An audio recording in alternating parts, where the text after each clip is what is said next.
Part 1. The shadow that taunted a nation. The windows were slightly cracked. The summer air drifted quietly through the car as crickets echoed across the empty hills of Northern California. For two teenagers, it was just another night together. A quiet place, a familiar road, a few stolen hours before heading home. They had no reason to believe someone else was already there, watching, waiting. Within moments, an unknown gunman would shatter the silence and ignite one of the most infamous criminal investigations in American history. The man responsible didn't simply want to kill. He wanted to terrify. He wanted police to chase him. He wanted newspapers to print his words. He wanted an entire nation to remember his name. And for decades, they did. He called himself the Zodiac. More than 50 years have passed since the first confirmed attack. Generations of detectives have pursued him. Cryptographers have tried to unravel his coded messages. Journalists have devoted entire careers to uncovering his identity. Thousands of suspects have been investigated. Books have been written. Documentaries have been produced. Entire communities of amateur investigators continue searching for answers. Yet the question remains exactly as it was in 1968. Who was the Zodiac Killer? No one has ever been convicted. No confession has ever been proven. No investigation has ever delivered a definitive answer.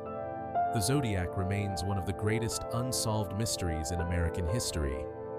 What made him truly different wasn't only the violence, it was what happened afterward. Most serial killers disappear into the darkness. They avoid attention. They destroy evidence. They hope investigators never find them. The Zodiac seemed to crave the opposite. After his attacks, he contacted police. He mailed letters to newspapers. He mocked detectives. He corrected reporters. He boasted about murders. He demanded that his messages appear on newspaper front pages, threatening even more violence if they were ignored. Then he began sending cryptic ciphers. Some were eventually solved. Others remain unsolved to this day. Each new letter intensified the fear. Each new message reminded the public that the killer was still out there, watching, waiting, always one step ahead. By the late 1960s, California symbolized freedom and opportunity. Teenagers gathered at beaches. Families enjoyed weekend drives. Young couples parked along quiet country roads without giving danger a second thought. The Zodiac changed that. Lovers' lanes became places of fear. Every unsolved shooting sparked new rumors. Every suspicious stranger became a possible suspect. Every newspaper delivery carried the possibility of another letter from the killer. Police departments across Northern California raced to stop a man who left behind almost nothing. The crimes crossed county lines. Different agencies handled different investigations. Communication between departments was slower than it would be today. The Zodiac understood those weaknesses. While detectives struggled to connect the evidence, he continued writing letters that seemed to prove he knew exactly what they were doing. It was more than murder. It became psychological warfare. He wasn't satisfied with taking lives. He wanted control. He wanted attention. He wanted millions of strangers to think about him every single day. In many ways, he succeeded. His symbol became instantly recognizable. His letters became front-page news. His name entered American history. More than half a century later, the Zodiac continues to haunt investigators and fascinate the world. But every nightmare has a beginning. Long before the letters, before the ciphers, before the chilling symbol that would become famous around the world. There were only two young people sitting together in a parked car on a cold December night. They believed they were alone. They weren't. And neither they nor anyone else could have imagined that the next few minutes would begin a mystery that still refuses to die. Part 2. Lake Herman Road. December 20th, 1968. Christmas was only 5 days away. Across Northern California, neighborhoods glowed with holiday lights. Families gathered for parties, children counted down the days until Christmas morning, and the excitement of the season filled the air. Just outside the small city of Benicia, however, another night unfolded in silence. Lake Herman Road stretched through open fields and rolling hills, far from the noise of town. The narrow two-lane road was known mostly to locals. After dark, it became a popular meeting place for young couples looking for privacy.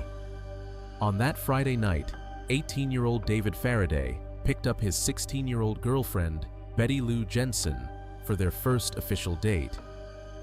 Friends later described them as kind, respectful, and full of promise. It was meant to be an ordinary evening. They spent time together around town before eventually driving toward the quiet isolation of Lake Herman Road.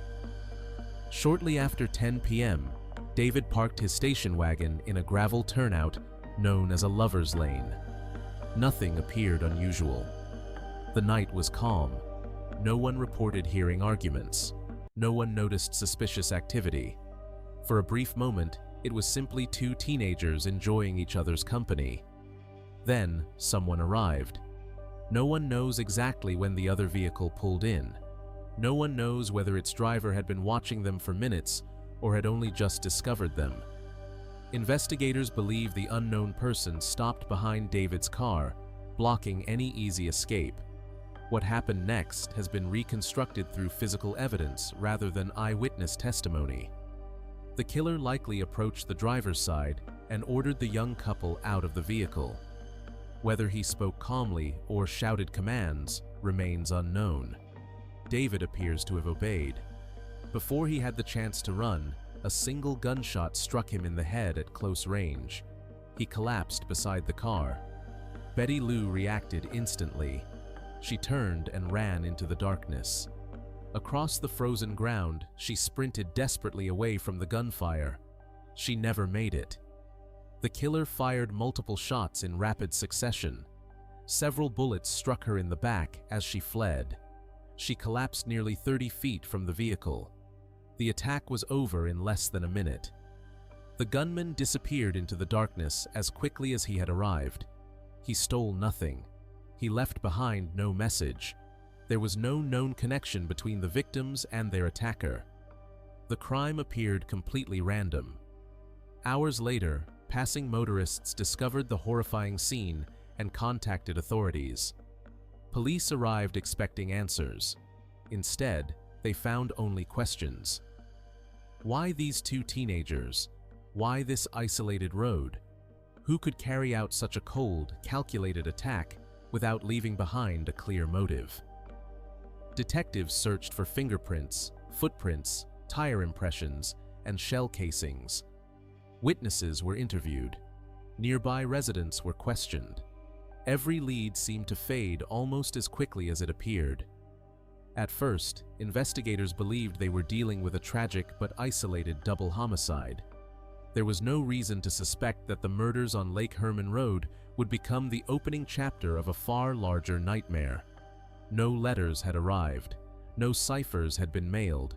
No mysterious symbol had appeared in newspapers. The name Zodiac did not yet exist. To the public, the murders of David Faraday and Betty Lou Jensen were simply another unsolved crime.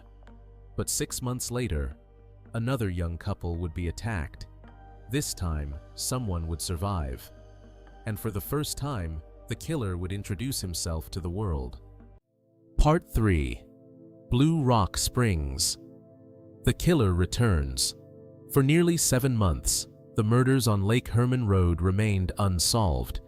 Detectives followed every lead they could find. Friends, relatives, former classmates, and local residents were interviewed. Evidence was carefully examined. Possible suspects came and went. Yet nothing brought investigators any closer to identifying the person who had murdered David Faraday and Betty Lou Jensen.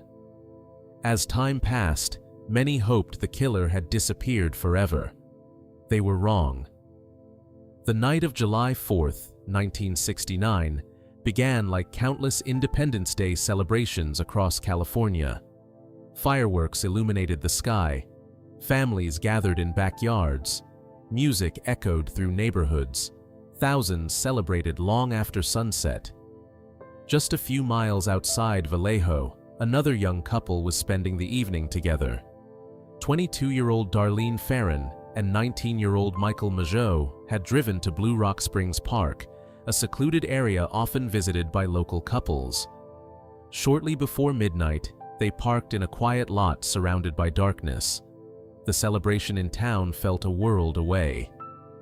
At approximately 11:50 p.m., another vehicle entered the parking area and stopped nearby.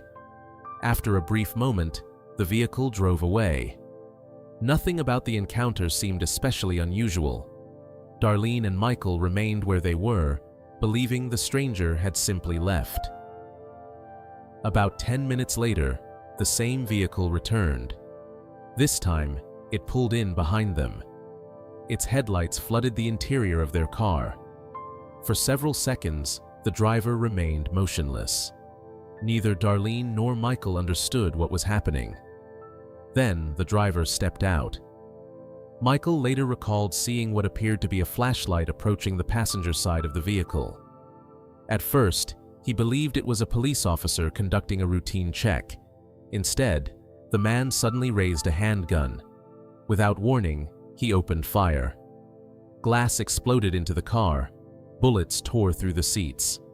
Both victims were struck multiple times before they even had a chance to react. Believing the attack was over, the gunman turned and calmly walked back toward his vehicle. Inside the car, Michael cried out in pain. The sound stopped the killer in his tracks. He returned. Without hesitation, he fired several more rounds into the vehicle before walking away once again. The attack had lasted only moments, but unlike the murders on Lake Herman Road, this time, someone survived. Despite suffering severe injuries, Michael Mageau remained alive. His testimony would provide investigators with the first direct description of the man they were hunting. He described the shooter as a heavy-set white male, approximately 26 to 30 years old, standing around 5 feet 8 inches tall, with short, light-colored hair. It wasn't enough to identify the killer, but for the first time, police had something more than shell casings and crime scene photographs. They had a witness. As officers secured the scene and emergency crews fought to save the victims, they still believed they were investigating another attempted double murder by an unknown gunman. They had no idea that the most shocking moment of the night had yet to happen. Just after 12:40 a.m., the telephone at the Vallejo Police Department rang. The caller spoke in a calm, almost emotionless voice. He directed officers to the Blue Rock Springs shooting. Then, almost casually, he admitted responsibility. He claimed not only the attack that had just occurred, but also the murders on Lake Herman Road months earlier. Before anyone could ask another question, he ended the call. The line went dead. Investigators quickly traced the call to a public payphone located only a short distance from the police department. By the time officers arrived, the caller was gone. No witnesses had seen who used the phone. No useful evidence was recovered. For the first time, detectives realized they were no longer searching for a single murderer. They were hunting a serial killer. And within weeks, he would make sure the entire country knew his name. Part 4. The letters begin 3 weeks past. The investigation into the Blue Rock Springs shooting continued, but detectives still had little to work with. The surviving victim, Michael Mageau, had provided a description of the gunman. Crime scene technicians examined shell casings.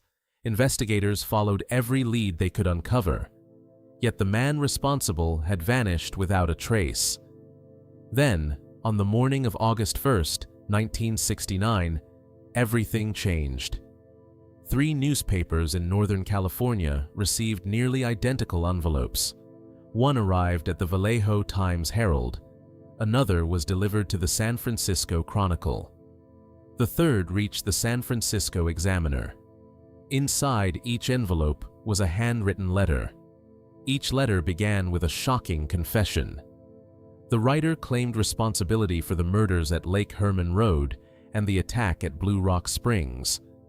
To prove he was telling the truth, he included details that had never been released to the public.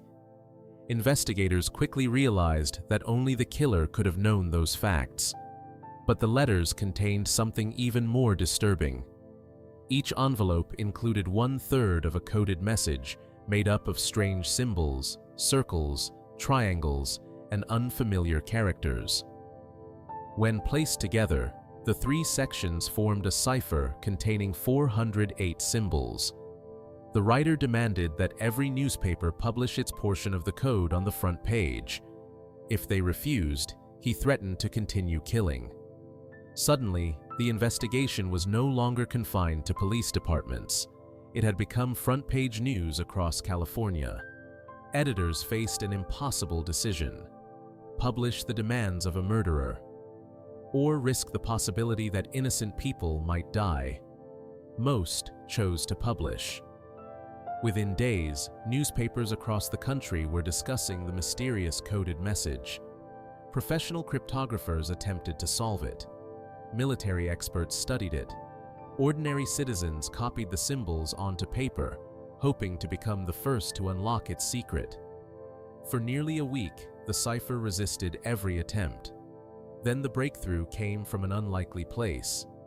Donald and Betty Hardin, a married couple living in Salinas, California, spent evenings studying the strange collection of symbols at their kitchen table.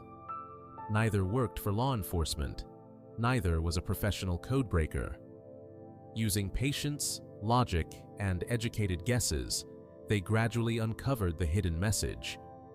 After reviewing their solution, investigators concluded that the Hardins had successfully cracked the cipher. The decoded message offered a disturbing glimpse into the mind of the killer.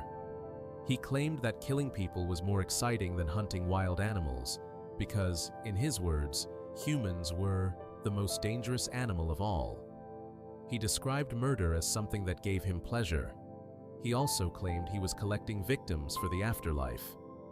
Yet despite revealing his twisted beliefs, the message ended with an unexpected disappointment for investigators. The killer had not included his name. Instead, he wrote that he would never reveal his identity because it would interfere with his plans. The confession answered one question, but it created dozens more. Who possessed the intelligence to construct such a cipher? Why was the killer obsessed with publicity? And what would he do next, now that the entire country was paying attention? The answer came only 1 week later. On August 7, 1969, another letter arrived at the San Francisco Examiner. This time, the writer opened with 7 unforgettable words. "This is the Zodiac speaking." For the first time, the killer had given himself a name. He signed the letter with a strange symbol, a circle intersected by a crosshair. Simple, unmistakable. It would become one of the most recognizable symbols in the history of American crime. From that moment forward, the unknown murderer of Northern California was no longer just a suspect in a series of attacks. He had transformed himself into something far more dangerous, a criminal with an identity, a killer with an audience, a ghost who seemed determined to write his own legend. And before long, he would prove that the letters were only the beginning. Yesa. Evil has a face. By the end of the summer of 1969, fear had spread across Northern California. The newspapers had published the letters. The mysterious ciphers had captured national attention. The name Zodiac had become impossible to ignore. Yet despite all the headlines, investigators still knew almost nothing about the man behind the crimes. They didn't know where he lived. They didn't know what he looked like. They didn't know when he would strike again. Then, on September 27, 1969, the Zodiac changed his methods. Lake Berryessa was unlike the secluded lovers' lanes where the previous attacks had taken place. Located northeast of Napa, the sprawling reservoir was a popular weekend destination. Families picnicked along the shoreline. Boaters drifted across the water. College students relaxed beneath the trees. It was the last place anyone expected to encounter a serial killer. That afternoon, 22-year-old Brian Hartnell and 22-year-old Cecilia Shepard spread out a blanket on a quiet hillside overlooking the lake. The weather was warm. The water was calm. For hours, the afternoon passed peacefully. Then Cecilia noticed a man in the distance. He emerged slowly from behind the trees. At first, nothing about him seemed especially alarming. He stopped, turned away, then disappeared from sight. Moments later, he returned. This time, he was walking directly toward them. Brian and Cecilia immediately noticed something was terribly wrong. The stranger wore an unusual black executioner's hood that completely concealed his face. Dark sunglasses covered his eyes. A white crosshair symbol was stitched onto the center of his chest, the same symbol that had begun appearing beneath the letters signed by the Zodiac. In one hand, he carried a handgun. The other held a length of pre-cut plastic clothesline. The couple had never seen him before. The man calmly explained that he was an escaped convict. He claimed he had killed a prison guard and stolen a car. According to his story, he needed money and another vehicle to escape into Mexico. Brian believed him. The request sounded desperate, frightening, but believable. The stranger ordered Cecilia to tie Brian's hands. Then, after inspecting the knots, he tightened them himself. Next, he bound Cecilia. Neither victim realized the horrifying truth. The story about the escaped prisoner had been a lie. Once both were restrained, the man silently pulled out a large knife. Without warning, he attacked. He stabbed Brian repeatedly, then turned to Cecilia. The assault lasted only moments. When it was over, the attacker calmly walked away without saying another word. But before leaving the area, he stopped beside Brian's car. Using a black marker, he wrote directly on the driver's door. He listed the dates of the attacks at Lake Herman Road and Blue Rock Springs. Beneath them, he added one more entry. September 27, 1969, 6:30. Then he drew the now familiar crosshair symbol. It was a signature, a message left not for the victims, but for the police. Despite suffering severe injuries, Brian Hartnell remained conscious. His determination to survive would prove critical. Not long afterward, two women relaxing near the shoreline noticed the victims and rushed to find help. Emergency crews arrived as quickly as possible. Brian survived. Cecilia Shepard was transported to the hospital in critical condition. For 2 days, doctors fought to save her life. Despite every effort, she died from her injuries on September 29, 1969. She became the Zodiac's 5th confirmed victim. Later that evening, the telephone at the Napa Police Department rang. The caller spoke calmly, almost mechanically. He reported the stabbing at Lake Berryessa before admitting responsibility. Then, just as he had done after the Blue Rock Springs attack, he hung up. Again, investigators traced the call to a nearby public payphone. Again, the killer had vanished before officers arrived. For the first time, surviving witnesses had seen the Zodiac up close. They described his unusual costume, his deliberate movements, his calm voice, his chilling lack of emotion. But the hood had hidden the one detail investigators wanted most: his face. The man calling himself Zodiac had become even bolder. He was no longer content with shooting from the darkness. Now he wanted his victims to see him, even if they could never identify him. Just 2 weeks later, he would commit his most daring crime yet, one that would take him into the heart of San Francisco, in broad daylight, and directly into the history books. Part 6. The Murder of Paul Stine. By October 1969, the Zodiac had already terrified Northern California. He had attacked young couples in isolated locations. He had mailed letters to newspapers. He had challenged police. He had transformed himself into one of the most feared names in America. Most investigators believed they understood his pattern. If he struck again, it would likely happen on another deserted road, far from witnesses. They were wrong. On the night of October 11, 1969, 50-year-old Paul Stine began what appeared to be another routine shift driving his taxicab through San Francisco. A husband, a father, and a man simply trying to earn a living. Shortly before 10 p.m., he picked up a passenger in downtown San Francisco. The destination was the wealthy Presidio Heights neighborhood. Nothing about the fare appeared unusual. The streets were busy. Restaurants remained open. People walked along the sidewalks. It was the last place anyone expected the Zodiac Killer to appear. As the cab reached the intersection of Washington and Cherry Streets, it came to a stop. What happened over the next few seconds would change the investigation forever. The passenger pulled out a handgun. Without warning, he fired a single shot into Paul Stine's head. The driver died instantly. But the killer didn't run. Instead, he calmly leaned over the front seat. He searched the victim's pockets. He removed Paul Stine's wallet and car keys. Then, using a knife, he cut away a section of the driver's blood-stained shirt.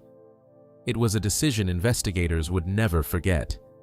The piece of fabric wasn't taken as a souvenir. It was proof, evidence the killer intended to use later. As the man stepped from the taxi, he made no attempt to hide. Lights from nearby homes illuminated the street. Several teenagers watched the entire scene unfold from an upstairs window overlooking the intersection. They immediately called the police. For the first time, eyewitnesses had observed the Zodiac during one of his murders. They provided officers with a detailed description: a white male, heavy build, wearing glasses, dressed in dark clothing. Within minutes, police officers flooded the neighborhood. Patrol cars searched surrounding streets. The Presidio was quickly surrounded. The killer seemed trapped. Then, one small mistake changed everything. The initial police dispatch mistakenly described the suspect as a black male.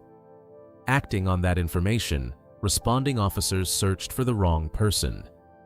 During the search, 2 patrol officers encountered a white man walking along Jackson Street, only a short distance from the murder scene. Believing he did not match the description broadcast over the radio, they allowed him to continue on his way. Only later did investigators realize they may have unknowingly crossed paths with the Zodiac himself. If that man was the killer, he had escaped capture by only minutes. The revelation haunted the investigation for decades. The following day, newspapers across California reported the shocking murder. Unlike the previous attacks, this crime had taken place in the middle of a major city. The Zodiac had demonstrated that he no longer needed darkness or isolation. He was willing to kill anywhere, anyone, at any time. Then, 3 days later, another envelope arrived at the San Francisco Chronicle.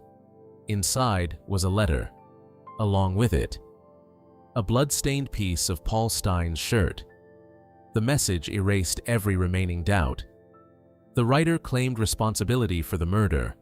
The section of fabric matched the missing piece from Paul Stine's shirt exactly. Investigators finally possessed undeniable proof that the letter had come from the killer himself. The Zodiac wasn't simply communicating with the police anymore. He was controlling the investigation. Every letter dictated the next headline. Every message reignited public fear. Every threat reminded California that he was still free.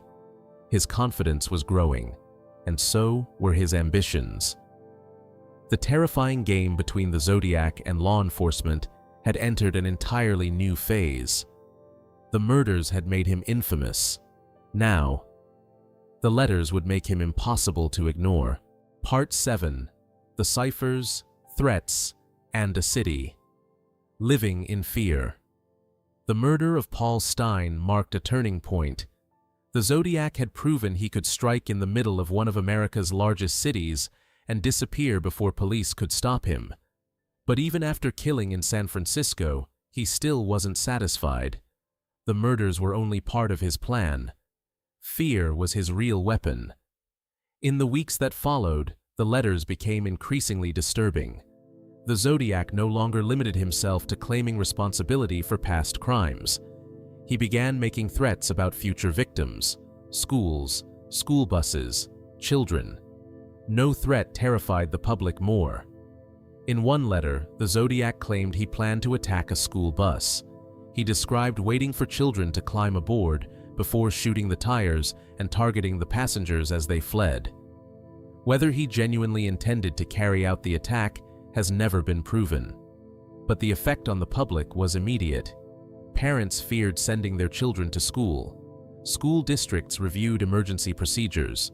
Police increased patrols near bus routes. Drivers remained alert for anything unusual. Across Northern California, an invisible enemy had forced thousands of ordinary people to change their daily routines. The Zodiac understood something many criminals never do. Fear spreads much faster than violence. A single letter could frighten millions. And unlike a murder scene, fear reached every home that opened a newspaper. The letters became increasingly bizarre. Some contained additional ciphers. Others included maps, diagrams, or strange symbols. The killer often criticized police investigations. He mocked newspaper reports.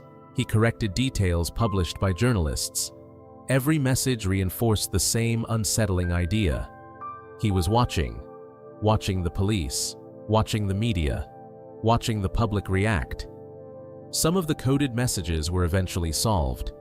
Others remain unsolved more than half a century later. Experts from around the world have spent decades studying them.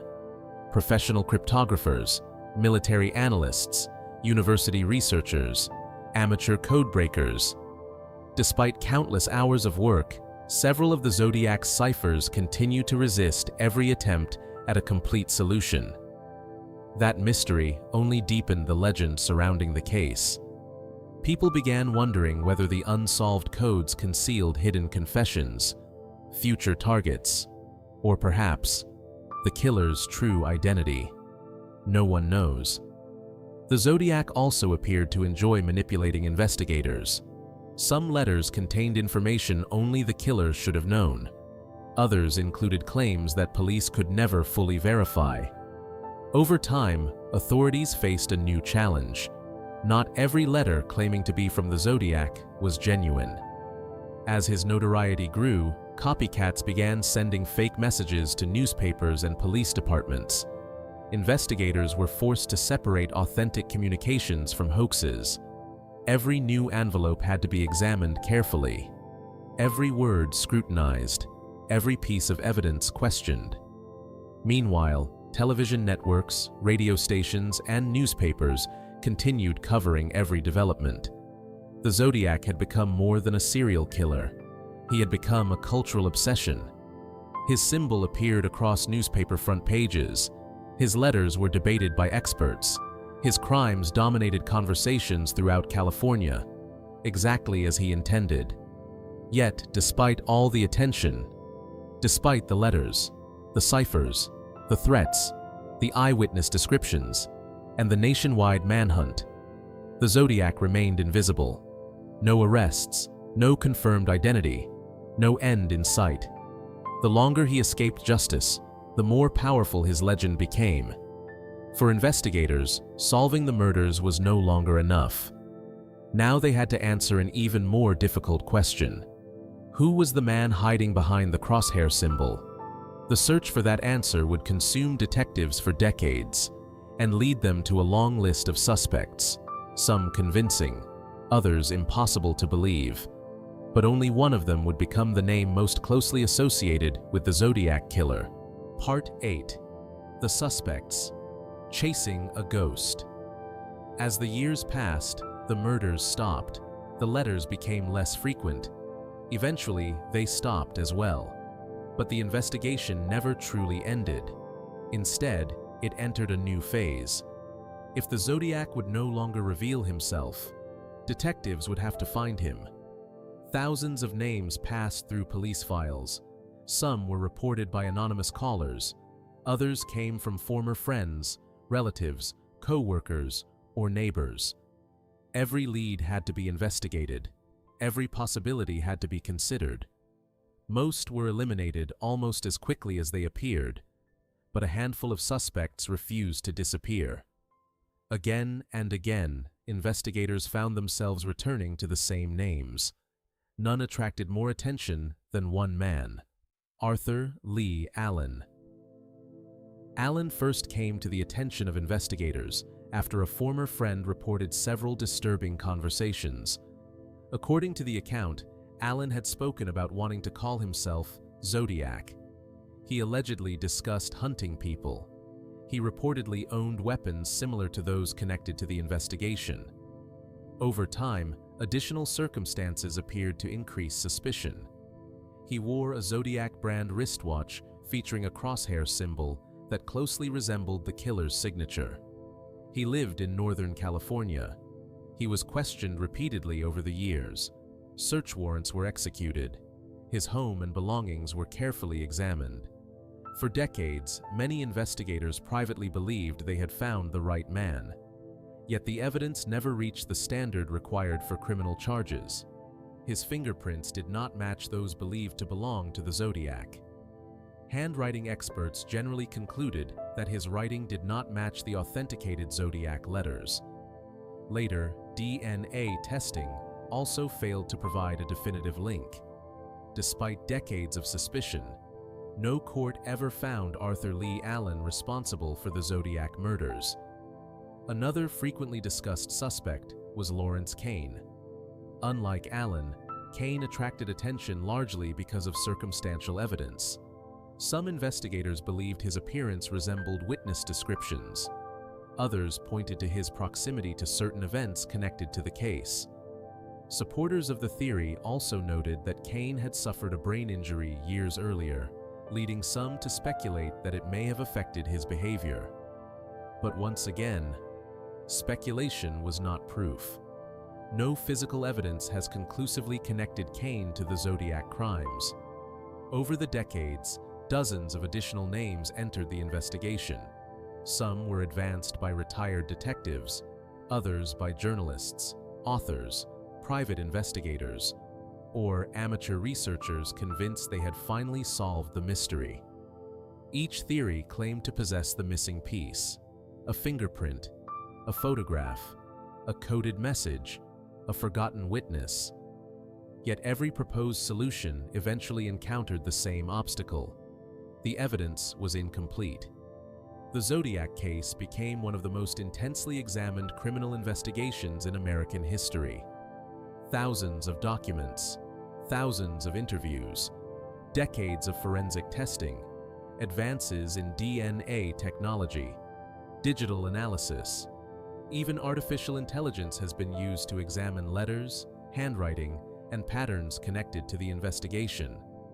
Still, no suspect has been proven beyond reasonable doubt.